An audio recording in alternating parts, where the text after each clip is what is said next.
Area BC. I'm just curious, aside from Isu, any other Victorians in the room here? Oh, all right. Very good. Very good. Of course, we're basically right next door. Like we're another neighborhood of Vancouver.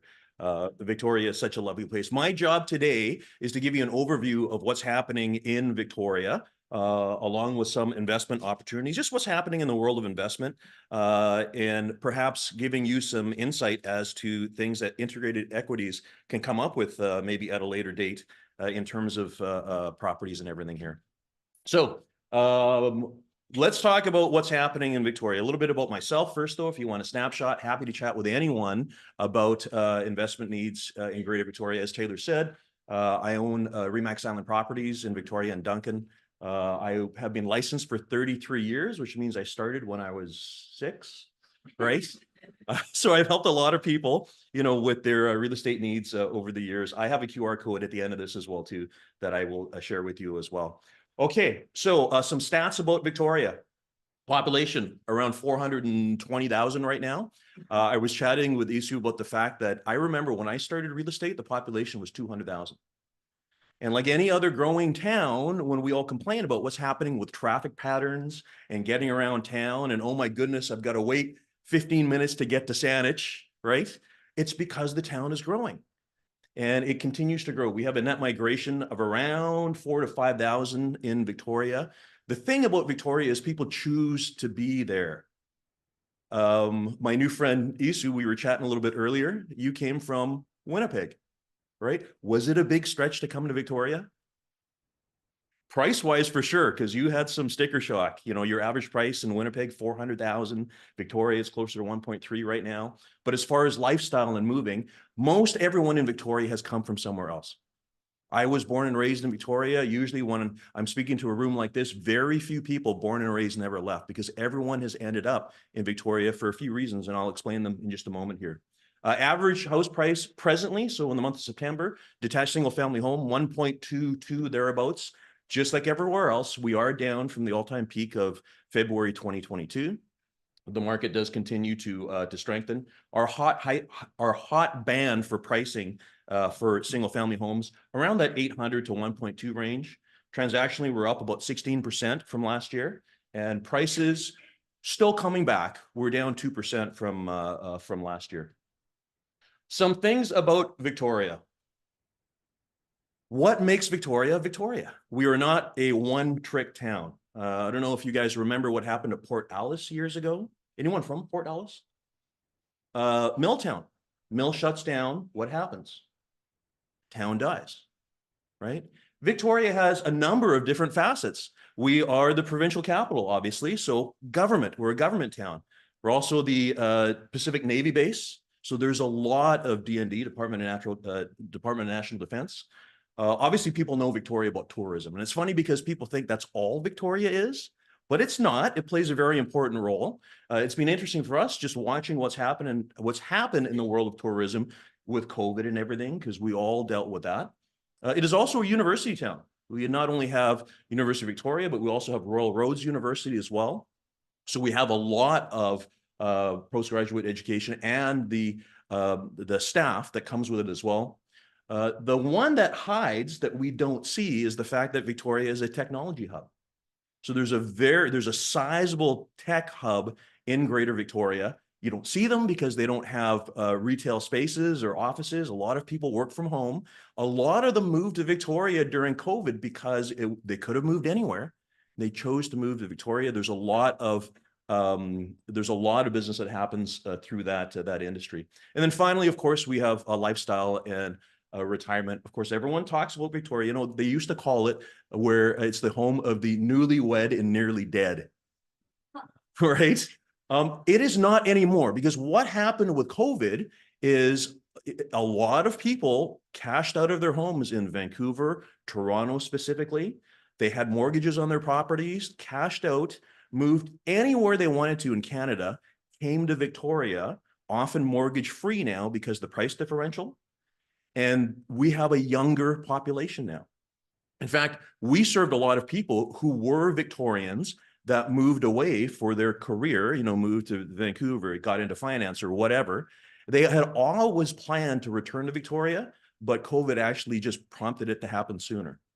Now, there's some other pressures that happen as a result of that. Schools, bursting at the seams. We have new schools being built. Again, transportation, of course, finding a GP, a doctor. We're dealing with these things in all of the markets anyways. But that's what's happening in Victoria. So for us, we have all of these features that make Victoria a town of attraction. And something that we often wonder about is, how could Victoria not become attractive anymore? How could the market suffer? And we think about, maybe 3 or 4 of these things would have to go away. Just like that Milltown closing, right? Government's not going to go away. Military's not going to go away. Tourism's not going to go away, right? Technology, maybe, I don't know, right? The retirement side of things, we are seeing it's a little harder now because people coming from Alberta, we had a lot of Calgary, of course, come to retirement. The price differential is significant because we're double Calgary's average prices. We always have been. It's always kind of fun. Yeah, you got Calgarians in the room here? Yeah. It's always interesting. We serve Calgary clients who want to move to Victoria, and they usually start the conversation by saying, we want the same house we have now, but we want it for half the price. To which we have to say, well, did you know that we're twice the price of Calgary? Yeah. Anyways, so these are the fundamentals that make Victoria what it is. There was a report from the Vancouver Island Economic Alliance a couple of years back. Between 2014 and 2021 on the island, by the way, this is not just Victoria, more than 89,000 people moved to the island. Housing stock only increased by 28,000 units.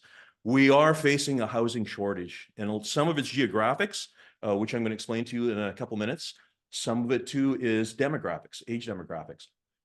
Speaking of population, here's a really interesting tool I was playing with a couple of weeks ago. You guys know on StatsCan, you can actually pick anywhere and it will give you projections of population in the future. It also breaks down male and female, a couple of other things as well. Just for fun, like I said, Victoria presently 420,000 population. I plugged in there 2030 because that's only around the corner, really. 5 years, that's a mortgage term, right? We're looking at an increase from 420 to almost 500,000. Wow. Let's play a little more. So 10 years from now, 526. And then 2040, 564,000. It makes us wonder, where are we going to put these people? Where are we going to put these people, right? Also, too, there was a report a while ago from the Capital Regional District. This is pre-COVID, by the way, so numbers will have changed. It's a projection about employment. And what they do is you can kind of see on the chart there from the baseline of 2019, using 100 people in accommodation and food services, agriculture, et cetera, just guesstimating how many people will be in those jobs in 2028 and 2038. So you can see there's growth along the reason why, by the way, there's a separation, there's 2 pages. I had to get it on the screen here, right? But some of the industries, and it's not just tourism. There's a lot of other industries that drive Victoria as well, too.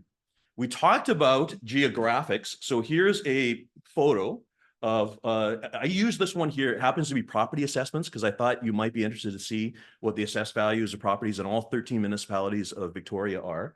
You can see the colored area. That's the Capital Regional District.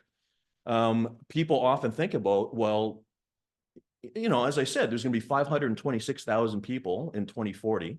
Where are we going to put them? As I said, here's another map. This is just a geographic map. And I just want to show you. So we are surrounded by water and we are fully built up. And some people say, well, how about these areas here? Well, this is the Highlands. These are acreages. There's a lot of agricultural land as well, too. And then this area over here, which has not been developed. And there's really no plans to do so presently. So the thing about Victoria is we are geographically constrained. We've got water on 3 sides. We've got the Malahat on the north. So going from 420,000 to 526,000, there's going to be a lot more need for housing. And as with any other place, and of course, the provincial government is working on this right now as well, too. we need to find places to put them. And as long as people still come to Victoria for those 6 reasons that I mentioned to you before, we're going to have a lot of pressure. And one of the things that I have found in the last 33 years of doing this is I've noticed that even as other markets like Toronto or Vancouver they suffer, they have bigger downswings and upswings than Victoria does. We still have them. I mean, I mentioned to you a moment ago, prices are down. It doesn't go up all the time, but they seem to last shorter periods, right? And again, it has to do with the growth of Victoria and the fact that people want to come, right? I want to give you some investment samples. These are just one-offs. So we're not talking about the investment projects that Integrated Equities can help you out with, but just to give you some examples here, right? Here is a property on Dallas Road. If anyone here knows Fairfield, this would be like, I guess like Kitsilano, right? So look at this house here. It's the square one right there. And there's the arrow, there's where it's located. So it is right across the street from Clover Point. It's on the water. It's not technically waterfront because, of course, there's a road that's there. This here is a multi-unit. So it has 2 one-bedroom units, a 2-bedroom unit, and also it's presently an owner's 3-bedroom, 2-level unit as well, too. But you can see from the photo of the solarium there, amazing views, right? The price there is 2.45. From an investment standpoint, this one here, it brings in about $86,000 worth of net income. So it's a 3% cap rate, right? That's kind of what Victoria is. The issue with Victoria is the cost of acquisition relative to the rents. They are not as attractive as I will just put it out there. From an investment standpoint, it's not as attractive. But why do people do it? It's because it's Victoria, right? We have found over the years, especially in the Fairfield neighborhood here, we get a lot of investors from Vancouver here who have been priced out of Kitsilano. And they want that sort of character home, and they want something in a prime neighborhood, and they want something that they're going to be able to drive by. So coming to Victoria, not a bad thing. Having a look at your investment property, because we also talk about, and I can't wait to hear about Calgary and all this as we move along today, some great numbers in Calgary. Not as attractive in Victoria, but you get the benefit of being able to drive by and check out your property, right? This will take a fair amount. It is not good. The numbers do not work with 20 or 25% down. This is going to need probably closer to 35% down payment for the numbers to work, which again is a little more common in Victoria. Let's look at something a little more, a little more garden variety. This is a house in the Hillside area on Graham Street. Again, typical character house, 3 2-bedroom units. This one here is, by the way, these are all available for sale right now. This one is $1.1 million. Its net revenue is about $60,000. So it'll give about a 5% cap rate here. This neighborhood here would be, I don't know, maybe Mount Pleasant kind of, right? Again, solid rental neighborhood. We haven't even talked about vacancy rates in Victoria. It is non-existent, right? Very difficult to find rentals, especially good rentals. We have a lot of purpose-built rentals that are being built, which is great. That is a whole different market segment as well too. And there's a lot that are taking some time to be completed as well. This one here could work. Talk to your mortgage person, with the 20% down, 25% down, numbers can be okay. Now, this is common. Of course, we can find these anytime, anywhere in Greater Victoria. Downtown condos, right? This one here is in a building called Legato, 2-bed, 2-bath, 875 square feet. These are only about 6 years old. 765. It'll generate around 28,000 net. So a cap rate there, about 4%. Same thing though, you're going to need a little more, probably closer to 40% down to make the numbers work there. Right? Now, I want to talk about seniors in Victoria, because remember how I said newlywed, nearly dead? Everyone thinks about Victoria being a seniors community. Seniors need a place to live as well too. And you're all familiar with these fantastic seniors retirement communities. Seniors are now paying $12,000, $14,000, $18,000, $20,000 a month to live in these fantastic residential communities. We have clients that move into them all the time. It's like living on a cruise ship. Amenities, home, they have theaters in them. One of them has a bar and a pub. Like it's so much fun. And by the way, some of these don't even have age requirements. So we could move in, right? But people are spending $15,000, $20,000 a year on rental. On the other end, of course, there's those who are looking for supported housing in the region. There needs to be something in between. So what I want to bring up here, I did this report back in August for seniors housing developments. And I found a couple of interesting things that I want to share with you guys. There are in Victoria a number of strata seniors buildings. And I know about them because I marketed them when they were new back in 1993, 1994. And the idea was to offer strata ownership to seniors. And there's a common area. They're provided a dinner every night, 24-hour staffing, not nursing, right? This is not higher care, but it is private individual use. These are interesting because they have not increased in value as traditional condos or other properties have. And they haven't because it's a very specialized product. You have to be 55 and over, and all of the occupants must partake in meals, housekeeping, 24-hour staffing, and all those things. But they are rentable, and they are also liquid. So I want to give you an example of this here. This is Rosebank Gardens. I sold this when it was new, 41 strata unit condos and 15 townhouses right by the university, good location. Typical 1990s construction, as you can see there, right? These rent for around $4,000 a month. So thinking from the mindset of the tenant. Now, part of that goes towards the service fees, because they need to pay for the 24-hour staffing and the meal and the housekeeping and all that.